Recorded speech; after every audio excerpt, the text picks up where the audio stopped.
મિલમાં ભીષણ આગના ભયાનક દ્રશ્યો। ઓઇલ ભરેલા ડ્રમમાં બ્લાસ્ટ થતાં આખી મિલ આગની લપેટમાં આવી ગઈ। દૂર દૂર સુધી ધુમાડાના ગોટે ગોટા જોવા મળ્યા। સુરત જિલ્લામાં ઉનાળાની કાળઝાળ ગરમીમાં દિન પ્રતિદિન આગના બનાવો વધી રહ્યા છે, ત્યારે વધુ એક આગની ઘટના સામે આવી છે। ઓલપાડના સરસ ગામે મિલમાં ભીષણ આગ લાગી હતી। આ આગમાં ઓઇલ ભરેલા ડ્રમ બ્લાસ્ટ થતાં આખી મિલ આગની લપેટમાં આવી ગઈ હતી। દૂર દૂર સુધી ધુમાડાના ગોટે ગોટા જોવા મળ્યા હતા। જોકે ફાયર વિભાગે લગભગ 4 કલાક સતત લાખો લીટર પાણીનો મારો ચલાવ્યા બાદ આગ પર કાબૂ લીધો હતો। હાલ કુલિંગ પ્રક્રિયા ચાલી રહી છે। સુરત જિલ્લાના ઓલપાડ તાલુકાના સરસ ગામની સીમમાં આવેલી રાજકુમાર ઇન્ડસ્ટ્રીઝની એક કંપનીમાં આજે બપોરે આગ લાગવાની ઘટના બની હતી। કંપનીમાં મોટા પ્રમાણમાં ઓઇલ, કેમિકલ, ડીઝલનો જથ્થો હોવાથી જોતજોતામાં આગે વિકરાળ સ્વરૂપ ધારણ કર્યું હતું। ડ્રમમાં રહેલા જ્વલનશીલ પદાર્થ બ્લાસ્ટ થતાં નાસભાગ મચી ગઈ હતી। ઘટનાની જાણ ફાયર વિભાગને કરવામાં આવતા સુરત જિલ્લાની 5 ફાયર વિભાગની ટીમ તાત્કાલિક સ્થળ પર દોડી ગઈ હતી। ઓઇલ બનાવતી એક મિલમાં ભીષણ આગ લાગતા જોતજોતામાં આખી મિલ આગની લપેટમાં આવી ગઈ હતી। દૂર દૂર સુધી ધુમાડાના ગોટે ગોટા જોવા મળ્યા હતા, જેથી લોકોમાં અફરાતફરીનો માહોલ સર્જાયો હતો।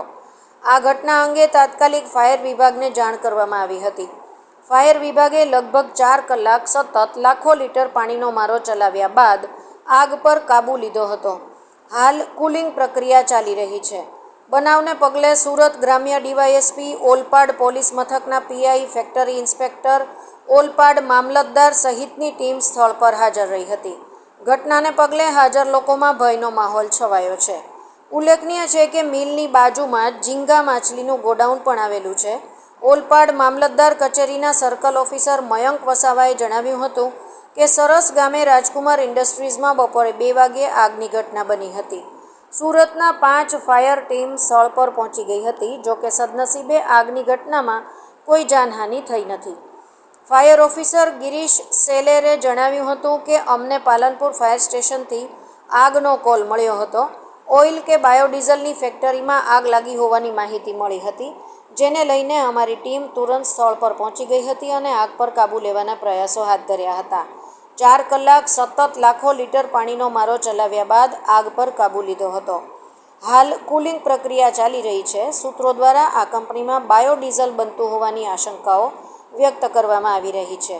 સુરત જીપીસીબી પાસેથી કોઈપણ પ્રકારનું રજિસ્ટ્રેશન ન કરાવ્યું હોવાનું જીપીસીબીના અધિકારી જિગ્નેશ ઓઝા દ્વારા જણાવવામાં આવ્યું હતું। આ ઉપરાંત સ્થળ પર પહોંચેલા મામલતદારની ટીમ પાસે પણ હજુ સુધી આ અંગે કોઈ ચોક્કસ માહિતી નથી, જેથી આ કંપનીમાં કોઈ શંકાસ્પદ કેમિકલ બનતું હોવાની આશંકાઓ સેવાઈ રહી છે।